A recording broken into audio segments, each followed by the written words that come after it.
Hey everybody, so I've had lots of people asking me about cooking, recipes and a whole bunch of stuff. So I'm thinking that now I'm gonna start making a little cooking show to show you how I cook, what I cook, because I literally bought this whole flat for the freaking kitchen.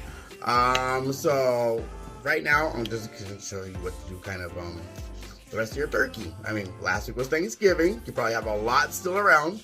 And what I'm going to do, I'm actually going to make a broth using the bones from the turkey, the rest of the turkey we have left over, and adding a whole bunch of stuff that we have around the city of Madrid in my food stores. But you can literally use whatever you want. So I will show you some stuff over here, but let's go. So I literally just started chopping like 5 minutes ago, but I got some garlic over here. Now it's important that you chop your garlic as soon as possible because the longer you leave it out and chopped, the more antioxidants actually come out of here. So the longer it's chopped, the healthier it's gonna be for you. So I got a leek over here that I've chopped as well. I will be chopping the leaves. You do not throw these out. These have vitamins. This is edible. Use it.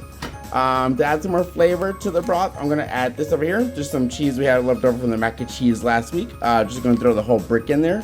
You can do this with whatever frozen cheese you have, including like Parmesan or the rinds.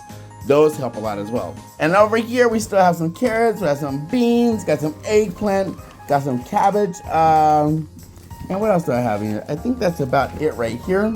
But we're gonna mix it all together.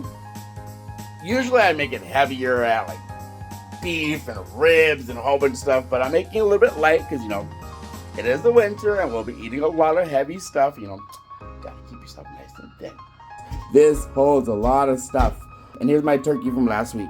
And I got the carcass still in the fridge, but we're gonna be chopping it for right now. So you chop things up. You can add tomatoes, you can add lettuce, you can add spinach, you can add ginger. I'm gonna add some ginger also for the antioxidants. We're gonna see how it turns out, because every broth is different.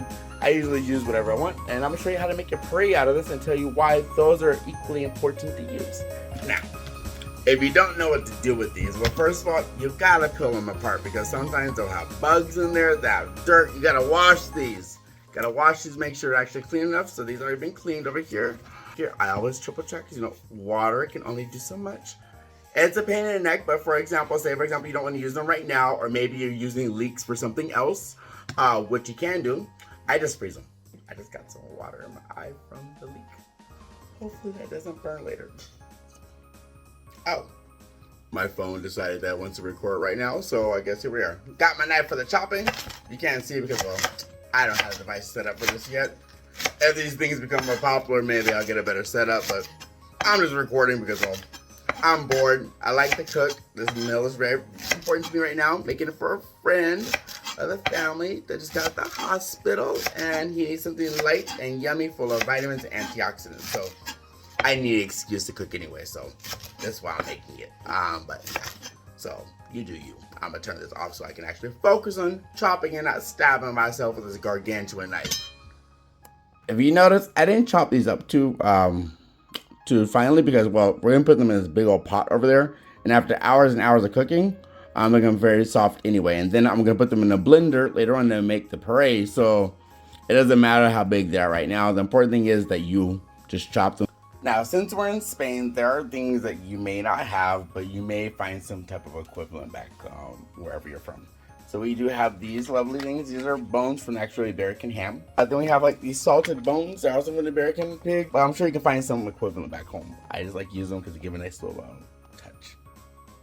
Now, here comes the funnest part of this whole process. Taking all of that shit out. You gotta get all of this nasty stuff out. You wanna keep the bones and the meat. You can take them out later. They're really soft. That's a process later on. But first, you don't wanna cook any of this. All this has gotta come out. Just get some gloves or get your hands, wash them before and afterwards, obviously. Important thing is you want the carcass intact. You want this. You wanna make sure this is fine. This is gonna be taken care of. So this is all you wanna take care of. You want to get all that out. Honestly, it's my first time doing this, so we're gonna record and see how we all do this together. Fun times. I'm gonna do a speed up probably, so you have to watch me doing this slowly, but I'm gonna leave it on record just to have some fun.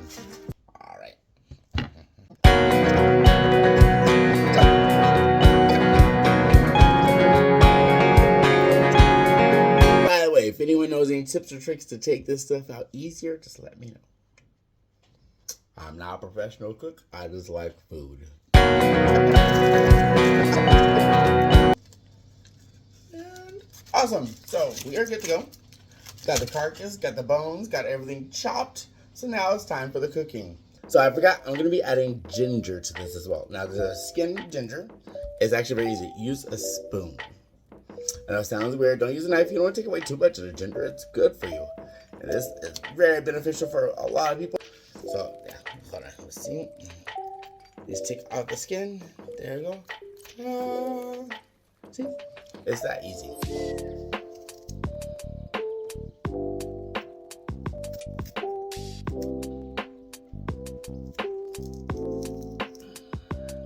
In less than 1 minute, I have this whole thing already peeled. So while I'm chopping this, I just want to state, when you're learning a new recipe or you're watching these things online, I was like, yeah, 5-minute meals, 10-minute meals, 20-minute meals. Ain't none of that shit 5, 10, or 20 minutes the first time you do it. Maybe you know how to measure, you get it done in 5 or 6 times. Yeah, maybe it takes 5 or 10 minutes. But when you're cooking, enjoy the process. Enjoy learning something. You want to eat the food, you want to eat it well, right? So yeah, don't be in a rush.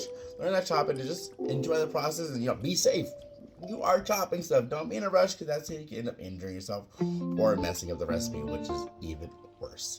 So now that we got everything done and chopped, what I'm gonna do is I'm gonna let the pot get hot first before I add oil. That way everything cooks much faster and gets the process started much easier. So everything's chopped up. I'll put a full ingredient list in the comments below. But honestly, you can do this however you want. If you want more spices, this is a nice baseline for you to start, and then later on you can experiment making the food how you like it for yourself. For those that don't know, when you know a pot is ready to start adding stuff to it, you have to do the water drip test. We're gonna look at the water reaction over here. So see this? That's about the amount you need. I'm using olive oil, so you can add whatever you want. First, we're gonna add the garlic. Get that in there. That's the sound you want to hear. Now the ginger. Get that over here. Aha. And then we're gonna add the leek. Add the rest of the leek in there. Get that in here. That should be fine. But now I turn it down to 7 or whatever you have, high medium or whatever. Then I'm gonna start chopping up the carrots. So I've added some carrots, green beans, and mushrooms over here, and I still have to add the cabbage. I'm gonna chop that up in a second. But once this gets all nice and comfy like this, looks really nice, then you start adding the broth and everything. That's going to be the next step. Now, it may be important to state that this is not turkey broth nor turkey stock. Broth is usually made with vegetables and the meat, while the stock is made with the bones. I throw both together. So it's been like about 6 or 7 hours doing this so far, and we're about here to start, and now it's about right here. So right now we're gonna take out all the grease over there and then take out all the broth. So this is a very slow process. You gotta do this repeatedly till there's no more. So grease.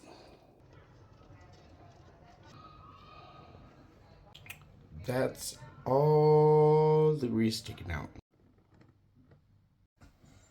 Now here comes the hard part. Deboning and taking all those apart to make the actual prey.